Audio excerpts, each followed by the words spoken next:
Good afternoon. Good evening. How are we? Welcome along. It is Inspire and Be Inspired, our regular motivational conversations, inspirational topics. Mainly over the last few weeks, we've been talking to some of the UK's finest music heads. And today we go transatlantic. It is my absolute pleasure to welcome to the stream a gentleman who is going to help us attempt to answer the age-old question, what was the first ever house music record? I bring on Mr. Maurice Joshua. Good afternoon, sir. How are you? Hey, Andy. How you doing, sir? How's everything, brother? I'm very good. I'm happy that everything is working fine. I'm checking my Yes. levels tentatively to make sure that it is all working. So let's get to this immediately. As you say yourself, don't give me the answer now, but can you tell me, do you know what was the first house record ever made? I do believe so. We're going to get into that. Okay, fair enough. Right. So the topic of the conversation is going to be focused around your incredible series that you began, I believe, in October of 2022, Everything House Music and Yes. More. There is nobody more qualified, I believe, to talk about this topic than yourself, hailing out of Chicago way back when. We're touching on 40 years, really, since the birth Absolutely. of it all, I would say. Yes. And I would like to just let you know that we make this as interactive as we can. I get the introductions out of the way, and Right. I invite anybody that's watching us live to ask any questions or make any comments on anything that we discuss. And more importantly, people who come back and check out the recording at some point in the future, we encourage those to leave us their thoughts as well. Wonderful. I'm with you. So I want to thank you for giving me your time. We already spent some time together last October in Alicante. Tell me about your experience in Yes. Spain. You enjoy that? Vocal booth wing. Oh my goodness, it was wonderful. It was a great experience coming out to see everybody that, since we've been sheltered for the past 2 years. It was great to just see everybody out loving the music again and just having a great time. And I appreciate, and I thank you for that, Andy, because I needed that as well as everybody else did too. Mm-hmm. Well, a shaky start with the lost luggage, but that didn't really hinder the enjoyment too much. I know, even though I didn't get my luggage till the last day I was about to leave, I still enjoyed myself. Me and my wife still did everything, man. We was good. Right, that's what I like to hear. So on this talk, we want to find out about the series that you've put together, and I want to ask you about some of the people that you've been talking to, because you've been speaking to some main players on the scene from way back when and over the course of the last 40 years or so. And I'd like to Yes. get your take on how you do conduct the perfect interview, because you're not ever seen on the camera. So first of all, let me Right. ask, why was that decision?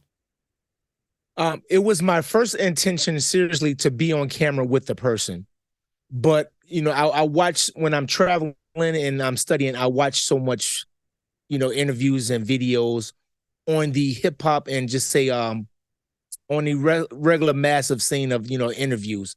So I was looking at one, which is, I took my kind of flavor from Vlad TV, where it's just one-on-one. I'm asking the questions and the person is really that supposed to be interviewed is right on camera. I want all the focus to be on them, Mhm. because sometimes the reason why, like you said before, I wanted to create the show is because I wanted people to stop telling our stories and have the original people that created and was there from the beginning tear their own side and their own perspective of what they think house music came from, who created it, what was the first house record, and just, some brief history of the house culture, because people forget that there's a culture to house and it's not just not making house music. A lot of times, I get upset because I'm hearing all these, documentaries about house music from Chicago, and they're not interviewing the main people that was here from the base that started it. And everybody is giving their perspective, from DJs, from newspaper guys, news reporters, just people that really wasn't there from the beginning. And I was just like, I'm here right now. And let me backtrack. The reason why I really did it, I was taking a shower and I listened to this morning show here in the States called The Breakfast Club. and it was just a podcast that was playing. And then an advertisement came up about the Roland TB303. And it was a gentleman talking about where this is the machine that created the sound of Detroit techno and house music, all this other stuff, and just was rambling on about it. And I was like, that's not true. That's not true. That machine became popularized by a gentleman named DJ Pierre out of here in Chicago. And he started calling it acid. And that was Future. So that's DJ Pierre, Spanky, the rest of the group. So it was just like, I'm like, that's just not true. I'm like, it was just like, I need to get the truth out there about, because as being from Chicago, we get overlooked and surpassed by New York, London, everybody else besides who created in Chicago. So that's why I really wanted to start this series. And I really wasn't thinking about, it's going to be like, so far I'm 25 episodes in right now. I'm working on the other 25 right now. So it's just like, I didn't think it was going to go that far, because I wanted to interview just a few people. But then I began to think about, these stories are very interesting, and I would love to do this. And my whole notion was like, at the end of the day, once I recorded everybody I wanted to record it, I was going to have a whole big round table of everybody coming back in. We chat. It's like this Last Supper almost, and just people rebutting or rebuting what everybody has to say about some things about the past of history. What was the first record? Who created it? Why did they do it like this? And who was there from the beginning like that? So I'm sorry, I know that was a long answer, but absolutely fantastic answer.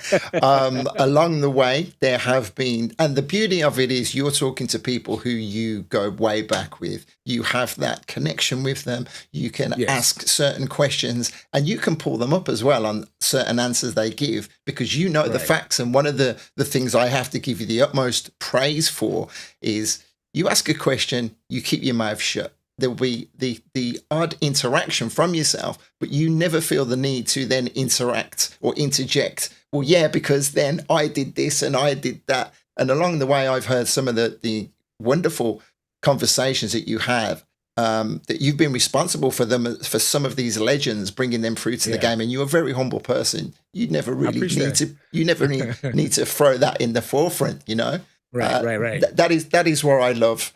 So that would go to answer the question about the art of the interview. You're just having a conversation, two friends together, right? Yes. Reminiscing and remembering. Yeah, it's a lot of times is like we say, I'm calling them up, scheduling an appointment, making sure that, and a lot of times I came up with this podcast because I wanted to make sure I brought all this mobile gear. And it was like, I even come to you so you don't have to do anything, sit at your house and just sit down and we can get it done. And that was the initial of it, so people don't have to be like, well, I have to schedule it down. No, I'll come to you. We get it done whenever it's comfortable for you, and we do it.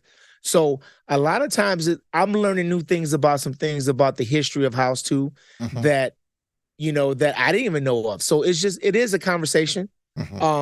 I have questions written by my best friend, one of my best friends, Eric Eastmove Miller, because, he's been there from the beginning too. So we get we tag team each other on the questions, and he helps me out on that part of the show. So I don't forget anything, because, it's been so many years. Sometimes you do forget about some things, and you need to ask the questions of what's going on. So once I get the artist confirmed, that's when I go down and we start thinking about all the questions we need to ask for that interviewer. Well, my angle is very completely the opposite. I'm very lazy. I'm just like, turn the camera on. We're doing it on Zoom. Let's just see where the conversation goes, Yeah, you know what? Zoom, I mean, a lot of people's like, well, can we do it on Zoom? The reason why I don't like doing it is it's more personable, just me, one-on-one conversation. So that means that we can laugh, we can go back through some stories, and we're right there thinking about it and talking about it like we were seriously having a conversation, like if we're having a drink or something at the house, and we're going back. So that's the reason I didn't want to do that version of like Zoom video conferences, because it's been done, and this right here is something where it's up close and personal. Very, You very know, much so. Well, right? talking Yeah. about up close and personal, let me just say good evening to Soulful Session, aka Simon Phillips. You would have met All right. Simon in Alicante. To Mr. John Yes. Rogers, happy birthday, brother. To Emily, Happy to birthday. Ian Casanova, he's giving you props. Nice show. Jimmy Oh, Mack, appreciate a it. big supporter of everything we do. He says yes, yes, and a big house yes. And then a gentleman who I would like to welcome along and say thank you for joining us, DJ Immaculate. Respect. What's up, brother? Absolute respect. You were just together, right? We just did a show on Saturday. Yeah. Yes, we did. Wonderful. Well, It was welcome great, man. along. Great time. It's a pleasure to have you here, seeing amazing things from yourself over the last, I would say the last few months, but the last few years. I mean, that's a history I would like to hear. Yeah, you got to get E on the show too, Immaculate on the show. Yes, that'd be great. We'll make that happen if he's down for it. Okay, Absolutely. so along the way, we were joking before we went on air about there are occasions where there have been people disagreeing with where the term house come from, the first house record that ever came. I'm not going to have that conversation with you now because I'll leave that to yourself and the experts, but I will ask you the question. What is your opinion on the first house record ever made? Oh, wow. See, now you got me on the spot. So I think it's a collaboration of everyone I interviewed so far and more to come. I hate saying the first because, you know, two truths can be correct at the same time. Yeah. And as for the house scene, there was always a house scene in Chicago, North Side, South Side, and then we had the suburbs doing the same thing because we created our own little genre, not genre, but our own little ecosystem back in the suburbs too. So to me, in my opinion, and just my opinion now, the first house record that was, say, not pressed and was just floating around on reel to reel cassette, what you're gonna call it, is Jamie's Principle, Your Love. Now the first press on vinyl that was released that probably claimed to be the first house record, I have to say, and use the term house, is Chip Eatt's House. I know we give credit to Jesse Saunders with the On and On record, but it was a reboot of an old record that, that's where we usually take house records from, where we borrow something, a bass line from here, a chord from there, and then redo it and then make it our own, and then came up. But I just say in my perspective, the first house record to me was It's House. Okay. That came out vinyl released and everything like that. Yes. Beautiful. Well, that's great to hear that from yourself on this. And as I say, I'm not going to dwell too much on these questions because they are definitely better left to yourself and the experts that you talk to. Someone actually, when I shared a link earlier about this conversation we were going to have today, they shared with me a video on YouTube that's quite a few years old now, and it put into the forefront of my mind the big what's the word? The display at Kaminsky Park of which I think was 79. The disco, yeah. And then they were saying that in a few years later, took in 83, 84. So it just reinvented itself. And the similarities in the music and the scene and the sampling and also talking about the equipment and you've mentioned it, or it's been mentioned on several occasions in the interviews that you've done, that people using a lot of the Roland kit. Yes. It was all unused kit really that didn't sell very well, right? Yeah, I believe from the house side, we made things that was very popular, wasn't unpopular popular. So at the time, nobody was using the 909, the 707, the 727s, and even the TB303, and the drum machine that came with it. So I believe it became very popular because at the time nobody knew what we were using at the time when we created all these things. So knowing that 909 and then 808s was one of the mainstays of instrumentations of making house music, we tricked them out to do different things what they were supposed to be doing. So of course Roland was very popular back then because they was really on top of the game of how they was creating things at the time. I think we as kids just got it and just start playing around with it, and then start just creating our own vibe with it. Because, like you say, from that time where they blew up all the disco records, which has nothing to do with the house scene because that was just totally different. Mhm. It's just we the kids and from Chicago, from the south side, west side of Chicago, wanted our own to party to, and wanted to hear some of our own things. So that's when they started creating music, and like I said, that's why I have these conversations with everybody I bring on to see where they were at, and at the time, what were they listening to? Because in Chicago, we had the same thing where they wasn't calling it house at first. It was disco music was playing. They was doing punk out parties, I hear playing that stuff. phrase a lot, punk out, and I Right. always meant to look it up, and I never do. So please enlighten an Well, ignorant some UK of the punk head. out parties was songs that we play like Soft Cell, Tainted Love, Diva, all that stuff like that. Okay. Um, I don't know where the term punk out parties came from, but I know back in the day, you had Vince Lawrence, Jesse Saunders, Wayne Williams, doing parties like that at the time. So That's like what they new called it. romantic sounds. Yeah, yeah, yeah. Mhm. You can play things like that, and going back to like the style and of the house culture. A lot of they call preppy parties. We was being preppy. Everybody was dressed, with the shoes, the polka dot shirts, the hairstyles, cut the fades, cut to the side, everything. So people have to understand at the same time this was going on, hip hop was coming along too. So it was we all started similar at the same time. Mhm. During that time, during the late 80s. So, and I remember when we had that record, This Is Acid, and it became a worldwide record. I was in New York every weekend with that record performing, and we were performing at the Tunnel, Red Zone, Palladium, and a lot of the artists we performed with was hip hop artists, Salt and Pepper, uh, what's his name, Special Ed, everybody like that, and everybody that came to our show was a lot of hip hop heads. We had Busta Rhymes in the audience. Run DNC was that guy was there. Biz Marquee. I got pictures with all of them just Mhm. hanging out, and it was just a great experience because it was hip hop and house all together.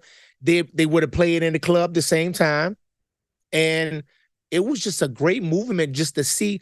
At now that these big artists that's now like massive and huge that used to party at the house music, Yeah. and it was crazy because it was a time where Lil Louis Vega was playing freestyle music and not house at the time. So it was it's just crazy to see how the house scene just has evolved, which was great. Just like when it first started, I mean, it was such a rush that we were doing so many shows in New York, like 2 or 3 shows per night for the whole weekend. And it was crazy because our last show, we were at the Tunnel and we were just performing. And young lady came to us, was like, I would love to have you for in my video. And I'm just like, okay, cool, that's great. And she was like, I'm shooting a video tomorrow. I would love to have you guys in there. It's a house music video. I think you guys would love it and blah, blah, blah. So we party all that night, man, and then woke up the next morning late, of course, because we was partying, drinking, and wind up missing the video shoot. Oh, And come to find out, it was Queen Latifah, and the song was coming to my house. So it was crazy, man. It was crazy wild. could Crazy have been wild. a complete changing point there. A It complete could. changing Yeah, point. absolutely. Absolutely. So again, I'm going to keep bringing back reference to Everything House Music and More. There is a link in my Yes. description where people can subscribe to that. Your subscription numbers are going through the roof. You've had some really high level guests. I think it's not surprising that the most watched show, I think when I looked at it, was Steve, right? Steve Silcurley. Yes, Steve Still Hurley, yes. But so this is like a two-part to the statement I'm making here. Do you find yourself Okay. getting consumed by the figures? You can't help it, right? By seeing how things are doing with the You know, the watch you figures, know, and if you, as long as yeah. they're rising. You know what, Andy? as I first started it was nothing about the numbers. Hmm. And I can be God honest to tell you right now, I haven't seen the numbers probably since about 2 or 3 months. I haven't looked at it. Okay. Um, because I'm trying to do it all organically. And eventually, hopefully, the series would take off. And I was going to do different series. Like this first series I want to do was all about Chicago. In my mind, I got series I want to do about New York. I want to do about the UK. South. I want to do all the series that this could be special series that can go throughout, and then Hmm. we can find out where all the subgenres of house came about. From garage house, the whatever you call. It's so many genres right now that is like it's crazy. But where did they come from? Who made those terms up first? Hmm. So I mean these type of series can go on and go on, and I would love to have new hosts, new hostesses, whatever they're gonna be, that come do everything house music and more, because it is more. Because it started out as house music, then it branched off to just so many subgenres that it's selling so many copies, man, that if we all came together to do something, it can be massive for everybody. Hmm. Well, you draw a lot of reference to the recent Beyonce statement about the birth of house music and what gave birth to the scene. I don't think there's many people more qualified to talk about Beyonce than yourself, being one of the Right. first people to ever work with her and Destiny's Child in the studio, right? You ask Yeah. the question of everybody else about what they think about that statement. Come on, let me hear your thoughts. Oh, absolutely. And while I sat there watching the Grammys, which I do every year, you know, when she made that statement, I was like, hold on, wait a second. I had to Okay, ask so everybody. forgive me. This is going to sound really obvious, but just Yes. reconfirm exactly what she said, just in case anybody isn't aware of the Oh, statement she made. I'll paraphrase. She said that she wanted to thank the Cura community for creating this genre we call dance slash house music, whatever you want to call it. To me, that was a false statement, because being from Chicago, knowing that where it came from, and it's the birthplace of house music, that statement just wasn't true to me. And I can't have that statement go out there and have everybody to believe that. So they'd be like, oh, Chicago had nothing to do with this. No. And it's like she didn't know, because like I said, when she first came in the studios and we started doing this, I told her about the history of house music and everything like that. So, but they were very young. But like I say, everything happens for a reason. And this was more for me to make a statement for it, so people can understand that house music was created by young black teens from the south side, west side of Chicago. That was straight, at that time. So, and that's all only thing that we knew. So for a statement to say that, it was just false for me. And it got my blood blowing, because people don't understand. It's just like the hip hop community. When something's go wrong with the hip hop community, everybody stand up to say something like, that's not right, that's not true, blah, blah, blah. For the house culture, I don't think we have anybody's, and they just letting it slide by. Because The house, everyone's got an alternative motive as to why yes, they want to, they're too busy kissing ass, yeah, or they're trying to get in with certain people who hold in yeah, the top spot. But yeah. there's none of that coming from Mo, right? No, no, because listen, I'm not gonna sugarcoat anything. I don't like people taking our culture and claiming that something else, or doing something else with it. The truth is the truth. You can't change the history of it. Now, if has everybody after that involved in it since the house music hit, absolutely. But for right there and then, that who started and created it, I noticed a handful of people I can count on my hands that created it and started it and knew Mhm. who they were. So I'm gonna have that voice for them. And I was like, you know what? I'll be the spokesperson for that, to keep it going on, and try to figure it out. So as the rest of these interviews that goes on, that I have coming up that's new, that will be a question of mine, because I would want their opinion and their perspective of that too, just like I have mine. Everybody has their opinion, and I just want to hear what people have thoughts about that too. So that's why I'm so passionate about it, because this house music, man, feeds me. It's my Mhm. life. I mean, music in my house is my life. That's what I've been doing, and it's put my daughter through college, put everything. So I hold it dearly because it means a lot to me. Just like if somebody was a pioneer of hip hop and somebody said something wrong about the pioneers of hip hop, somebody would have the ground to stand up like, oh no, that's not wrong. You can't forget the founding fathers of hip hop movement, just like you can't forget the founding fathers of the house music. Mm-hmm. I hear that. I hear that. But as you did say earlier, you can have two different sets of facts that are correct. So if she'd have maybe phrased it differently, it would have sat better with you with regards to they were partly responsible for the birth of the scene, right? Because the fashion, I mean, I was talking to you talk about E Smooth. I had a conversation with him a few weeks ago, and he was saying that the gay fashion was heavily influential on the house music scene, the way that people were dressing with the riding boots. Yeah, but we have to understand fashion and the music. It's all part of the culture, right? They still part of the culture. I'm never saying it wasn't part of the culture. The culture thing is totally different. But who created the music is totally different. The culture, everybody was there from the beginning. Absolutely. Absolutely. But for the music, I can count on 10 people that we know of that started things that called that house music, that nobody else called that house. But except for these kids, these young black kids that created it.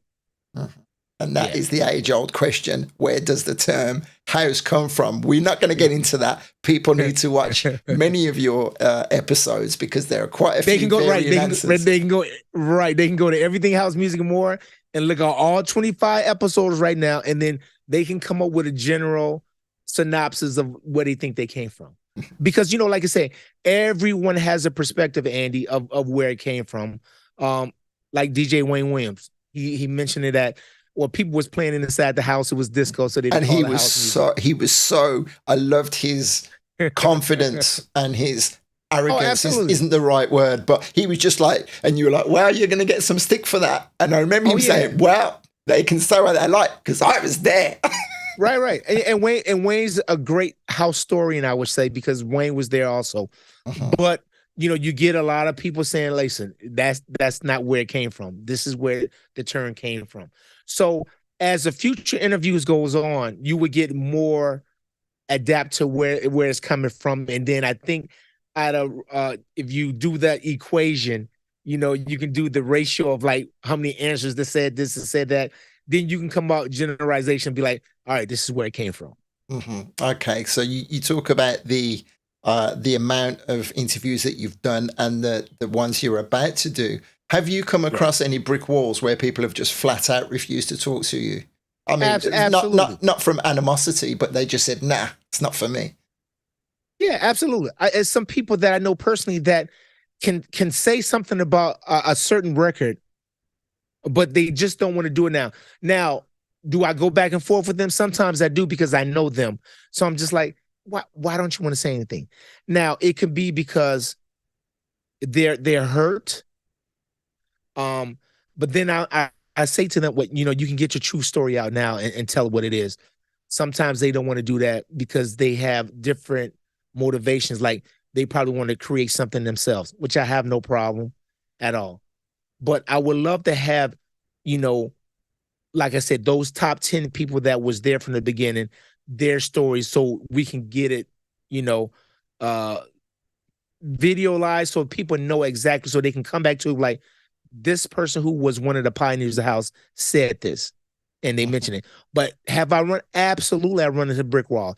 I ran into a brick wall where I can't say it because it's gonna come up in the show, but is one person I used to live with that's giving me really pushback that can really solidify a lot of this house stuff right now, what's going on. So yes, I hit brick walls, and sometimes I'll be like, Andy, like, what I got myself into, because people don't understand putting this all together takes time and a lot of effort of editing and making it look right and doing things like that. So, but do I regret anything? No, absolutely. I think this took off to a point where I really love starting to do them like every week. I would do an interview to keep it going because I was like, oh, I love this. But, it's as life goes on, a lot of things happen. Like you said, a lot of pushback. So then I have to move it a little bit from, okay, let's go to another generation and see what their thought on it, or get a promoter to come on there. Or now, as I'm gonna do, is some of the fans that was there from the beginning, because they're just as much as part of this as anyone else. Like if we didn't have the fans and everybody going to their dancing, we wouldn't have anybody to play to. But like I said, that is a culture thing, a house culture thing, where that's where everybody comes together at, as being a house culture. And that's when you bring in everybody in that. And so I would love to have everybody perspective on that. And I still tell people, inbox, email me, call me, let me know if you want to be on the show. I would definitely get you on there. Cool. And have you had to, I see sometimes there have been a few sharp edits where clearly people have said things, and afterwards I'm like, actually, I don't know if I want that in there. You come up across that a bit, right? Yeah. You know what? As I respect everybody, it's been a couple of times where people like, Mo, I can't have that in there because probably of their brand or something else. I respect that. And as a friend, I'm not going, even though I would love to have that material, but I have it though. Now, don't think it may not ever come out. It may come by as a blooper reel or just something. But as being respectful, and these are my friends, I honor that, and I'm not going to be like blah blah blah. But majority, when I tell people when we go on, a lot of times it's straight through. I don't edit or anything unless I have to. Excuse me. But yeah, I do it out of respect, man. I have to do it out of respect. And the loyalty of my friends that's saying something, and if it's really something that they didn't want, they were just saying it at the time and they weren't thinking, and then they thought about it. I respect that, and I would honor that. I wouldn't want to mess up a friendship over that. You talk about friendships. Would there be anybody in the scene, and clearly I don't expect you to mention any names, would there be anybody who was a big part of the scene who you possibly didn't get on with yourself? Or you thought, I'm not talking to them? Or would you allow your differences to bring them onto the camera? That's good that you said it. Yeah, that's good that you said it. I have, and I will. I'm going to. Sometimes you got to put aside this difference. I mean, it's only one person I would never interview, but I'll tell that on my story once you see everything house music more. But everybody else who has, yes, I will. I can give you a brief scenario of there's a guy that used to be in Chicago and part of history called Leonard Remix Roy. He has a lot to say things about house music, Chicago, everything house music and more. And I inboxed like, I would love to have you on the show to get his perspective, because he was a part of that history as well. So just because people have different mixed feelings, I want everybody feelings to see what's going on, so we can get everybody perspective and see where we're at that time. And then, but what you're going to get also, you're going to get pushback from me also to find out, okay, that wasn't true, or this wasn't true that you said. All right, you said this. What would you really meant about this? So and people say, well, Maurice, you got to, since you're a journalist, you got to say the right things. And people don't understand. I'm not a journalist. I tell people this podcast, like you said, is between me and two. We're friends. We're just having a conversation, and it's taped. And you give me the authorization of taping this, and then we're just talking about it. So it's not nothing where I'm a journalist where I got to say this and then I have to rebut. No, I'm getting everybody honest truth of what they're saying, and see where it goes at from there. Do I have to fact check or anything? Sometimes do, but sometimes I'm like, you know what? I'm not going to fact check some things, because if this is what you're saying, people are going to fact check it for you in the comments. And the person that you're talking about or whatever, they will be in the comments too. So I'm not doing nothing like that. Yeah, so you don't feel that huge responsibility like you're making a documentary, for example, another of the million documentaries out there. There's none of that pressure, right? No, not at all. This is just one-on-one people that I know telling their side of it, because again, Andy, I don't want anyone putting words in my mouth and I'm still here. That's what I tell everybody else. This is going to be part of history, because once we're all gone, this would be here for you to go back and be like, so-and-so said this, so-and-so said that. And this came out their mouth, not nobody else saying it or anything. So you have the direct contact to that person right here on the show. Mm-hmm. Well, that's the most that you can do, right? That's all. Yeah. Okay, so I've asked about refusals. You've kind of covered about beef. Okay, revelations. Something that springs to mind immediately that stopped you dead, because I've heard you a few times go, "Oh, okay, you did that. That's your voice. You're playing on that." Something that immediately springs to mind. That took me by surprise. Mm-hmm. One when Mike Dunn, when I was interviewing Mike Dunn, and he passed on French Kiss. That took me by surprise. At that time, if you was growing up in Chicago and when French Kiss first came about by Lil Louis, oh my God, it was game changing, man. Like, it was just different. When he slowed the record down, that was never done before, man, and brought it back up. I mean, people went crazy. And to hear that Mike Dunn could have put this record out was just like, oh my goodness. So that was shock to me. Yeah, that was definitely, I was like one of those, wow.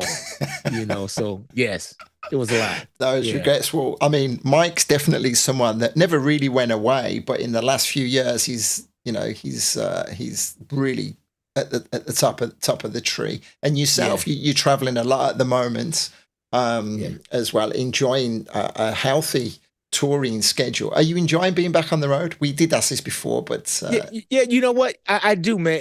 It's crazy that we were saying, I take, for instance, I'm doing the Out Here Brothers tour too, so I'm part of the Out Here Brothers.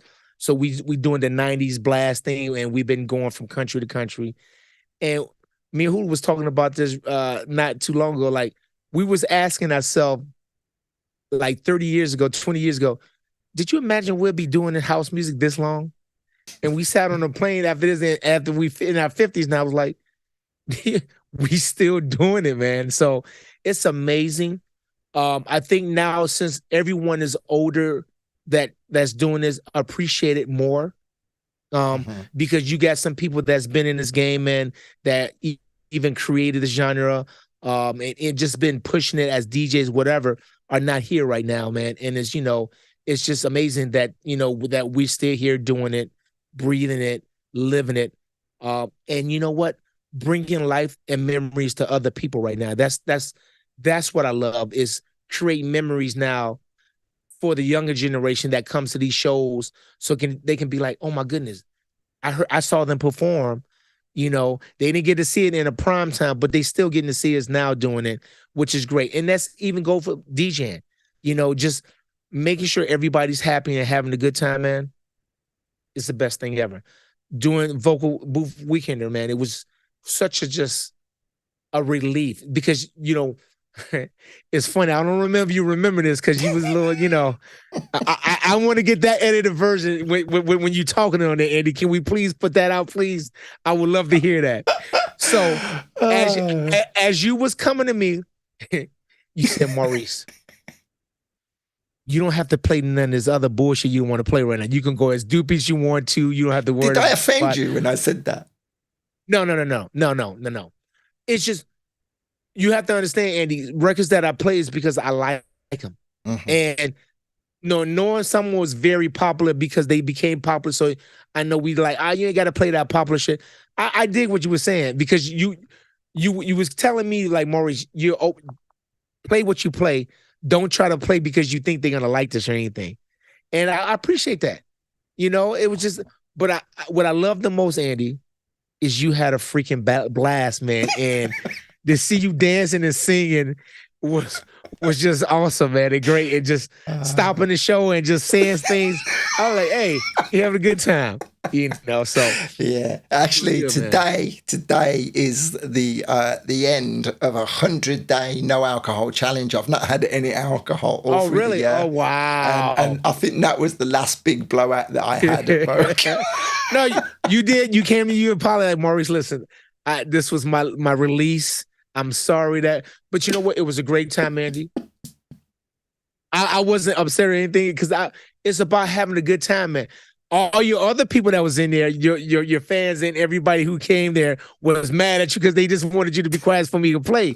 But I think it was great, man, because I think it was a release for everybody. Yeah. Because I'm not gonna lie, that gig made me go back and play a lot of things that I usually don't play here or any place else. So Mhm. it was just like it was a relief because it was just exhilarating, man, just to play it. Mhm. And for everybody receiving it and partying and just having a great time like it was back in the 90s, man, that's when parties was parties. Well, You know, I always relate what we're trying to. Well, I say what we're trying to. What we have accomplished over the last 15 events at Vocal yeah, Booth is emulating those incredible Winter Music Conference parties, that's what I and was gonna say. that's Yeah. the vibe that we create. You know. Yeah. Yeah. And that's what I was about to say. It reminded me with the weather, the atmosphere of the old Winter Music Conference vibe, Hmm. and it was just like, that's what we're missing.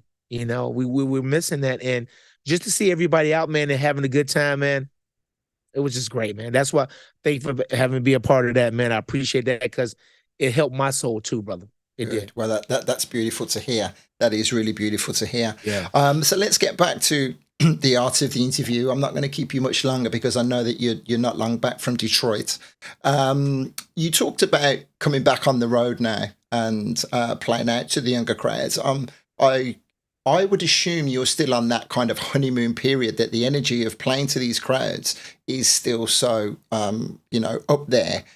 But if you actually look out and the other people that you're performing with, is it quite Mhm. commercial? Or are you still feeling that you are enriching your soul from doing those huge events? Now, are you talking about DJing or the touring with The the Out with the Here group? Brothers, for examples. No, you know what? I think it's you know what? Me and Hula talked about this a lot. It's a relief, man, because it's not like you're trying to make new music. This is just something, just nostalgia where everybody's going back because you have people in there right now that is of the age that they go back like I was in high school with this record. It got me through. I listened to it, I partied my ass off with that. It was great. But then you have those people bringing their kids and then their kids, then they're still partying to it and see it. So it's, do I think it's commercial? No, I just think it was very popularized and it just became hits. And, it was just like, it's there. Um, of course, you have the other DJs that's playing while we on tour. They're playing nothing but all the 90s and 2000 hits. So, it's so much you can play. You can't go that deep because that's what the type of party it is. But do I feel like, I think you said, do I feel like it's too commercial? Yeah, well, I haven't. Because I've not seen it. When if you go to example like a Butlins Weekender and Right, it's right, an 80s or a 90s revival, and I right. just picture all of these people there listening to S Club 7 or whatever. Yeah, yeah. Maybe I've got it. Maybe I've got it wrong. I don't know. No, because you know what? When they go there, because like in our show, we include some of the old nostalgia hip hop stuff too Hmm. that people came up on. So I don't think it's very to the point where it's Aqua, I'm a Barbie, which we do perform with Aqua too. Hmm. But I think it's a throwback, man, just to go back and see where everything came from and just see everybody again and just having fun with them. Because while we backstage and we on tour, say with Hadaway or CNC Music Factory, it's just going back and just reliving some stuff and just having a good time. Before we was talking about it probably was a competition thing because we were so young at the time. Hmm. But now it's just like everybody's chilling, man. Just just after the show, instead of just going out partying, everybody want to go out and have dinner, have a Yeah. smoke and a cigar, a drink, and then have fun and talk about things again, and try to do different work. Because what happened was coming back with all these 90s and 80s artists is they want to do music again. So now is get me on the side, on the producing side now, and be like, okay, Okay. you want to do something? We're gonna produce and write something and put it out. So I just did something for LaBouche, that we did. They trying to shop around and do something, which is I think a great record for them to do right now because that sound, everything is coming back, man. From now, everything is cyclical, so it's coming back. Indeed, I saw you post the other day, and that will lead me on to another question I was going to ask with regards to you posted an image of Idris Elba. I think he might have been in Ibiza, and you just Yeah. put House, rocking Right. out a Jamie Jones record, I think it was. Yeah. Black Coffee has just sold out Madison Square Garden. I mean, it's a good Yeah. time to be in house music, right? It is. It is, man. And I think it is a great overall look for everyone. Um, people just, we have this debate, soulful, just mainstream house. Just as long as it's house and people keep saying it, that's all I'm happy about. And just seeing a bunch group of people coming out and having a great time, man. I think that's what it is. And I think, you see in some of my interviews on Everything House Music More, where I ask, can soulful house and EDM or whatever come together? And some people said no. I think it can. All depends on how you structure and who you have there doing it. I think everybody can all enjoy it, man. And it can become one because, like I say, EDM is nothing but house music with a different name, Mhm. different feel.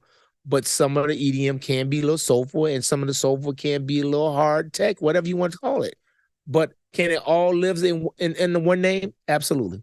I think it is Absolutely. we talk about culture and we talk about tribes of people. I got Right. caught in a rabbit hole of watching a couple of documentaries that were taking a trip through the history of house music, UK garage, and wherever, and then they were playing some of the recent music, UK funky, wherever it's called. And some of the Right. tunes were incredible from artists I've never heard Yeah. of, and Yeah. it's that ignorance isn't the right word. If you were to put this record in front of someone and say, "Do you like this?" You say, "Yeah, it's incredible." Well, this is like by a 21-year-old kid who's got nothing to do with soulful house. You can't Right. play that because it's being played to all the young kids, taking helium balloons in Ibiza or Right. whatever. It's like, well, a good record's a good Right. record, right? Exactly. Yes, it is. It is. And I say that today. If it's a great record, and we have to remember that in this day and age, Andy, that everything can be remixed into what you want it to be. No matter what type of record it is. But like you said, I think what we're missing in a lot of these records, man, is like you said, great songwriting that can last the test of time. Because there's some records that you can play right now that resonated back in the 90s and still would resonate to this day if you play it. Mhm. And I think that goes into, like I said, production and songwriting and just having a timeless record, man, because we know some tunes that's been remixed since 30 years ago to now that is still relevant and people still playing it. So to say that, okay, well, it's not a good record just because it's more popularized than anything else, because at first that record wasn't popular at first, so some DJs had to play it. I think the problem we have right now is DJs are scared to really play some records to try to break it, to make it happen. Because back in the day, like we said, Winter Music Conference, we was always ready to see what records people was coming in to play, Mhm. what they playing, who played this record. Did so and so Tony Humphries, did Todd or Terry Hunter or Louis, did they play this record? Basemore, did they play this record? Mhm. So I think we miss that era right now where we can go to a place like, oh shit, what was that record so and so played? And then everybody jump on a record. I think that's the issue we have as DJs right now is everybody want their records played. So that's all they playing. Instead of supporting like the other time, like, oh shit, Andy got a hot record, y'all. Let's all jump on this record and push it. So we can make this go wherever it needs to go, but let everybody get on a record. I think people is forgetting about that, I and think I think that's because they've only got that people are flying 8-9 hours across the Atlantic for a 60-minute set. Come on, you know what I yeah, mean? yeah, yeah. But I mean, it's hard. It's hard for people who never done an 8 hour show or eight mhm, hour set to spend for 8 hours anymore. You know, I recently done it a year before last, and I'm like, I can do it. That's no problem. But it was like, okay, wow, it's a long time since I did an 8 hour set. So uh, to that, it's just you're right. I think the 60-minute show, man, is everybody just trying to play the hits. get reactions, and then they out of there. So they gotta say, get the video for Instagram. Yeah. So, that's why we had this conversation before, and it was crazy. They was posting up recently. They was like, do you go in and play all the hit records, and do every DJ play the same thing? I'm like, it's so much music out there that you don't have to do that. Just for instance, we was in Detroit. It was Terry Hunter, myself, and DJ Immaculate.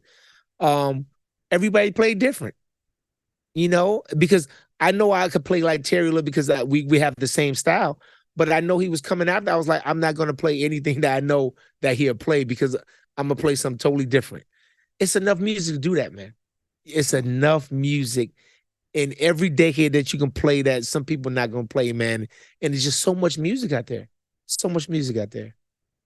And you all inspire when you've got eyes burning over your shoulder of people who you respect that you've got to come correct to. They're not gonna, absolutely. They're not going to turn around and say, "Oh yeah, okay, come on now, Mark." Like me, that's because I love you so much.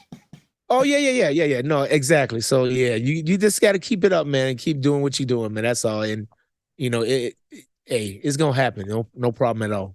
Wonderful. Well, listen, usually when I'm talking to people, our conversations flow for a long time, but because we've not really captured your story, we've not really gone too in depth about the house music history, the history of Chicago, right, the clubs and everything, because people do need to go and check out everything, house music and more. This is going to be a bit of a shorter interview than usual, because I know you've got a pressing day as well. But I'd love to invite you to come back on and maybe come on with E-Smooth as well, and we can have a little three-way conversation. And whoever you want, Andy, just let me know, man.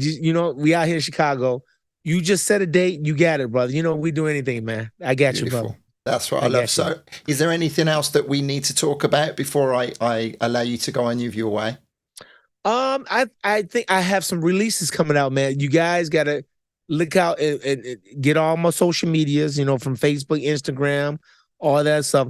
I got some new releases coming out. I think it's going to be great. I have a Yvonne Gage remix coming out. And Yvonne's singing a lot of, early house stuff in the backgrounds. But she's the lead person at this time. And I think it's going to appeal to a lot of people. And, I got something dropping after that I can't tell at the time. It's a secret. But I'll make sure you get it first, though, Andy. I got you, man. I got you.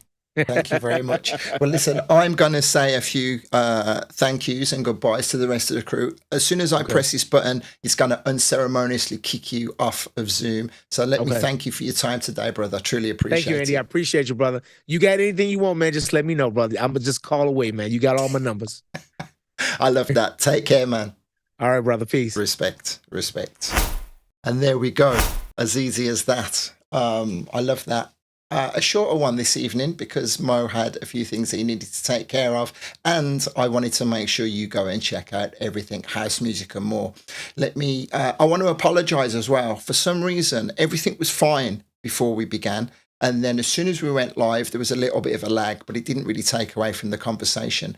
You can see here, I keep doing that. You can see here, there are big conversations, and there are big conversations. I am definitely going to be saving some time and doing my very best to make sure I capture this story with all of the care and attention it deserves. Mr. Jeff Young, next week, Monday evening at 8 o'clock UK time, I'm going to do my very best to speak to one of the most influential people to bring house music to the UK.